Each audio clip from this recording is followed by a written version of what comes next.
Hai semua, jumpa kembali dengan gua Ama Alkatiri. Pada video kali ini gua akan sharing 4 logika dari paham stoikisme yang akan meningkatkan kualitas hidup kalian. Jadi untuk kalian yang belum tahu stoikisme ini apa, penjelasan singkat dari gua, stoikisme ini adalah sebuah gaya hidup di mana kita mampu membedakan hal yang tidak dapat kita rubah dan mampu merubah hal-hal yang dapat kita rubah. Dengan kata lain, kita menerima hal yang tidak dapat kita kontrol dan berusaha merubah hal-hal yang dapat kita kontrol. So, kalau lo penasaran sama logika stoikisme yang saat lo implementasikan ini akan meningkatkan kualitas hidup lo, maka video kali ini merupakan video yang tepat untuk kalian tonton. So, stick around!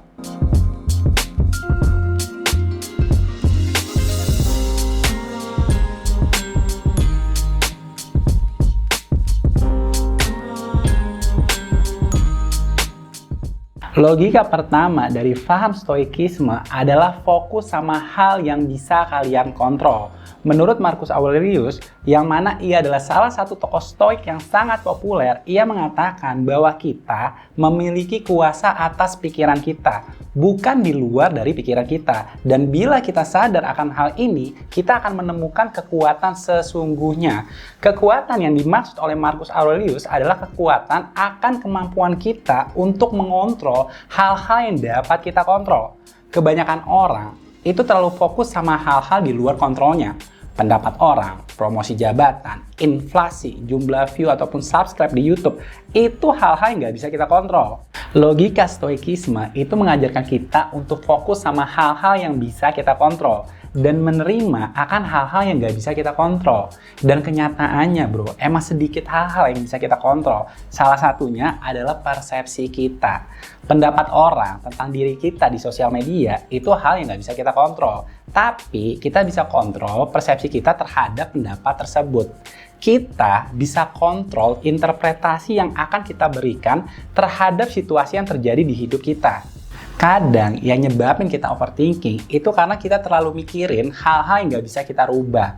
Mikirin lolos interview kerja apa enggak, kira-kira gue dapat promosi jabatan apa enggak, pikiran orang tentang diri gue seperti apa. Itu hal-hal yang nggak bisa kita kontrol. Semakin kita mencoba mengontrol hal-hal yang nggak bisa kita kontrol, malah kita akan semakin tambah overthinking.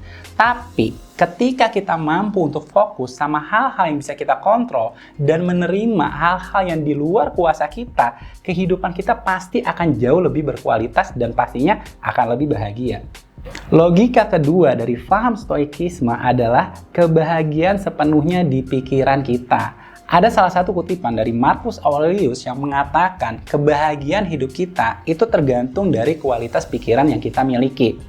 Paham stoikisme ini meyakini kebahagiaan itu adanya di dalam diri kita, yaitu bagaimana cara kita berpikir terhadap situasi yang terjadi di hidup kita. Mungkin lo pernah melihat seseorang yang mendapat komentar negatif dari orang lain dan orang tersebut langsung membalasnya dengan marah-marah. Dan lo juga pernah melihat ada seseorang yang mendapat komentar negatif dari orang lain tapi orang tersebut menyikapinya dengan sikap biasa-biasa saja. Dua peristiwa sama memiliki respon yang berbeda. Logika stoikisme tentang kebahagiaan ini adalah mereka meyakini bahwa sumber kebahagiaan kita itu tidak dipengaruhi oleh faktor eksternal, yaitu salah satunya dari pendapat orang lain, tapi dipengaruhi dari faktor internal, yaitu sikap kita dalam menyikapi masalah yang terjadi. Peristiwa yang terjadi di dalam hidup kita itu sebenarnya bersifat netral. Hal yang membuat peristiwa tersebut dianggap negatif ataupun positif itu dari interpretasi yang kita berikan terhadap peristiwa tersebut.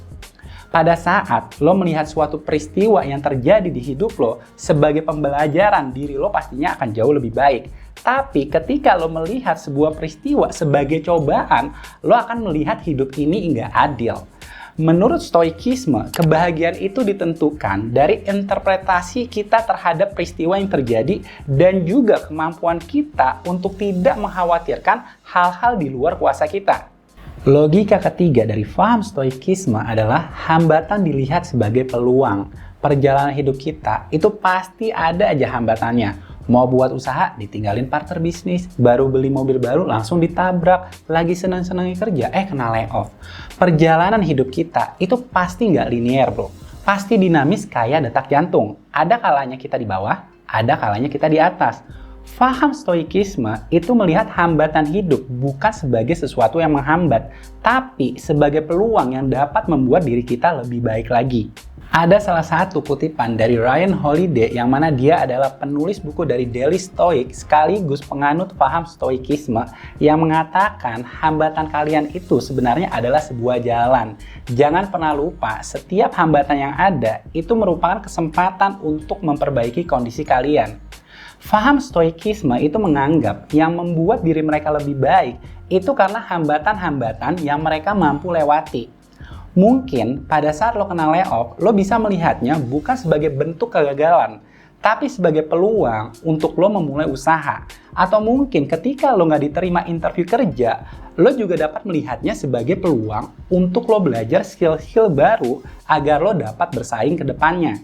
Saat kalian ingin mencapai tujuan, entah itu dalam karir ataupun bisnis, pasti kalian tuh akan menghadapi masalah-masalah baru yang kemungkinan akan membuat diri kalian menyerah. Rintangan hidup itu akan membuat kalian menyerah ketika kalian melihatnya sebagai masalah. Tapi logika dari faham stoikisme, mereka melihat masalah sebagai jalan keluar yang mana bila kalian mampu melewatinya, kalian akan lebih baik dibanding diri kalian sebelumnya. Logika keempat dari faham stoikisme adalah fokus sama hal yang paling penting. Terkadang kita terlalu fokus sama hal-hal yang sepele yang makan banyak energi dan waktu kita. Tokoh-tokoh stoik ini, mereka memprioritaskan hal yang menurut mereka paling penting. Entah itu dari segi kesehatan, keluarga, kebahagiaan, ataupun tujuan hidup mereka. Bila kita tidak bisa memisahkan mana hal yang penting dan yang tidak, kemungkinan kita akan menganggap semua hal penting. Ada salah satu kutipan dari Marcus Aurelius yang mengatakan, kalian sebaiknya tidak memberikan waktu yang lebih banyak terhadap hal-hal yang kecil. Bila kita terlalu memberikan perhatian terhadap hal-hal yang sepele, yang ada kita malah nggak memperhatikan hal yang sebenarnya paling penting. Cuma karena teman lupa ucapin ulang tahun, kita jadi marahan. Cuma karena spion mobil disenggol motor, bawaannya mau ribut. Cuma karena nggak diajak jalan, bawaannya baperan. Bila kalian fokus sama hal-hal sepele seperti tadi, itu namanya kalian nggak punya prioritas dalam hidup.